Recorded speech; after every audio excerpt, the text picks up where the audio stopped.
Let me get this out of the way first. This really did happen to me. This is a 100% true story. As with most true stories, do not expect some great shocking ending. I can only relate to you what I know. This is a mystery to me, and probably will remain so for the rest of my life. I am only recording this because I feel it highlights a concept I want to discuss. If you are willing to accept that fact, then let me tell you what happened to me one night when I was home alone. It was back when I lived in Kalamazoo, Michigan. I no longer live in Michigan, so I have no qualms with stating that little fact. I was a teenager at the time. My sister was in college, and my parents were taking my brother out to look at colleges in the Midwest. I want to say I was 14 or 15 at the time. It was the summer, and I had been at football camp. I told my parents that I would be there for a week, rather than the actual 5 days, so I could be home alone for a few days. Looking back, I realized if I told them the truth, they wouldn't have been all that concerned. But I guess I just wanted the excitement of pulling one over on them. I did manage to get some excitement out of it all, but not in the way I'd hoped. I got home and set about doing what teenagers want to do. I blasted heavy metal, climbed out my window onto my roof and smoked cigarettes, and other illicit things which are best left unsaid. I enjoyed the freedom and took advantage of the opportunity to watch some horror movies. They weren't really all that scary, but I do think they set up a certain atmosphere. I even ordered a pizza to eat while I watched my marathon. I must have forgotten to close the door when I paid for the pizza, because when I was getting ready for bed, I found the front door to my house wide open. I don't mean open by a crack. I mean completely open for anyone and everyone to walk in uninvited.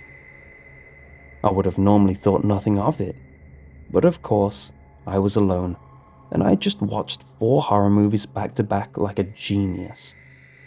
I had visions in my head of a crazed vagrant hiding in a closet with a box cutter, waiting for me to fall asleep before carving his murderous manifesto into my chest. I decided to arm myself with what I had on hand. A BB gun we used to spook off squirrels and raccoons. Yeah, we lived in a rural area. It was made to look like a handgun and was so realistic that it would probably get you shot if you started waving it around in public. You even loaded the BB gun by pulling back the slide, which gave a very similar appearance to a real handgun. I hoped that any razor blade wielding baseheads could be intimidated with this imitation. I would hope they wouldn't call my bluff because I had a crystal clear mental image of a BB bouncing ineffectually off his chest before he vivisected me with a chainsaw. I proceeded to sweep my house, looking in every closet and under every bed. I even checked the attic. Each time, the tension within me grew tighter and tighter in my chest, like I would pull open a door to see a man with a knife-sliced smile and butcher's knife grinning at me. I had a pants-crappingly terrifying mental image that he was slowly stalking behind me and hiding in places I had already searched, biding his time and sharpening his Freddy Krueger-style knife gloves in anticipation. I swept the house once, twice, thrice, without any signs of an intruder. I put the BB gun back and went to bed. I undressed down to my boxers and hopped in my bed. I don't remember at what time I drifted off exactly, but I do remember what time I was woken up. It was 2:30 in the morning, because I remember thinking to myself, who the hell is making that noise this late at night? It took a few seconds for my sleep-addled brain to register that I was home alone, and another few seconds to place the sound. It sounded like someone was tapping on my window. I was facing away from the window and had that childish thought that I should just ignore it and it would go away. It was the thought that the sound might not be coming from outside into my room, but from inside my room itself that made me roll over and look around my room. There was no recently escaped convict in my room, gazing over my sleeping form with some sort of murder erection. That was a good start.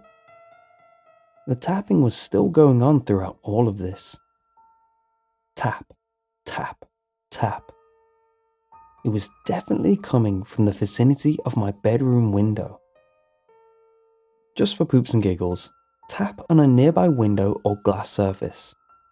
Using that as a frame of reference, imagine hearing that sound coming from your bedroom window late at night. Now imagine remembering that you lived on the second floor of a house. The nearest tree was 15 feet away and out of range for its branches to be smacking against the window. Tap, tap, tap. My mind painted images of hockey mask wearing men sitting on the 3-foot space of the roof outside my room, tapping on my window with their machetes. I slept with the blinds down to prevent the sun from waking me up too early, so I couldn't just simply look out my window. I would have to get out of my bed and open the blinds. Tap, tap, tap. I was genuinely terrified that someone was outside my window. I got out of bed as quietly as I could. I thought any sound would entice my brutal death. I crept towards my closet and opened the door. I was no longer imagining home invaders waiting in the dark closet with their sickles sharpened. I was certain that there was a clear and present danger feet away from me outside my window. I searched my closet for something to defend myself. The only thing I could find was a wiffle bat. I almost laughed at the absurdity of me tearing open the blinds threateningly, wielding a plastic bat at the intruder. At least they would have some sort of decent comedic fodder for my tombstone. He died in his boxers, brandishing a plastic bat against a sword-wielding undead samurai. I found nothing else remotely feasible for a weapon. I crept open to the window with a plastic bat in my fist. The tapping was still emanating from the window. I cautiously raised my hand to the pull string. I hesitated for a full minute in paralyzing fear. I reasoned that I could try and peek out at whatever was still making the noise. I was debilitated by the prospect of peeking out only to see an eye staring back at me. Tap, tap, tap. I'd been standing before the window for 10 full minutes now. The prospect that as soon as I opened the blinds, I could incite my violent and bloody death gave me considerable pause. I had and have so many dreams and goals that I didn't want to be interrupted by whoever was toying with me outside. I managed to pump myself up enough to grab the pull string. I listened to the inconsistent but continual noise coming from inches away. I decided to open it on the 10th tapping sound. Tap, tap, tap, tap, tap. The noise stopped. The lack of noise was so much worse than the incessant tapping. The silence seemed to be pregnant with malicious intent. Were they planning to blitz me now? Was their game over? Would they come crashing into my bedroom through the window? I held onto the plastic bat so tightly that my cuticles went white. I decided that it was now or never. I grabbed the drawstring for the blinds and pulled. Nothing. There was nothing outside. Had they fled? Had they tired of the mind games and moved on to more responsive targets? The sudden thought that they had dropped down to the lawn and were entering the house made me go to my bedroom door and lock it. My back was to the window, and my hand just touched the door lock when... tap, tap, tap. The sound was back. I whirled around, and my heart was hammering in my chest. There was nothing outside.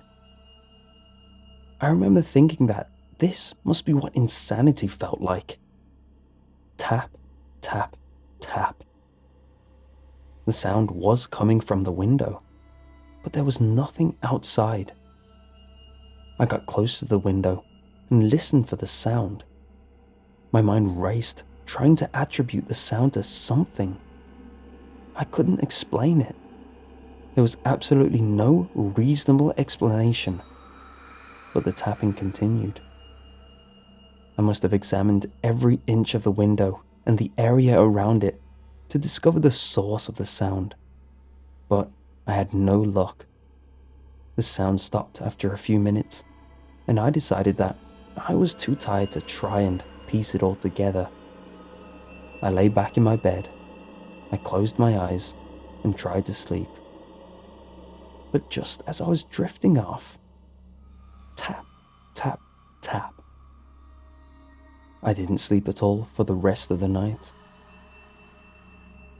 I half expected the sound to come back the next night, but there was nothing.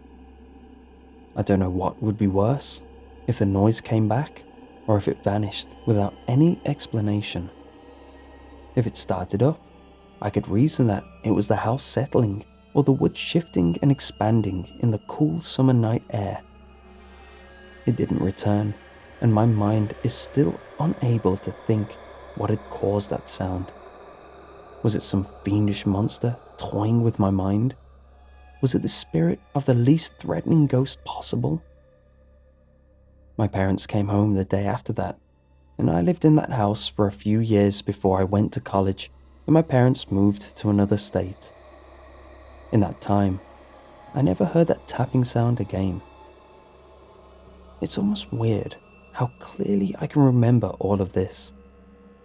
I guess it's because this memory had such a profound impact on me.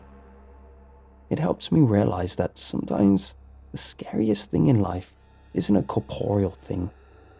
The scariest thing is a mystery, an unexplainable occurrence. The scariest thing is something incomprehensible to the human mind, even if it is something as minuscule as the sound of tapping on your window late at night.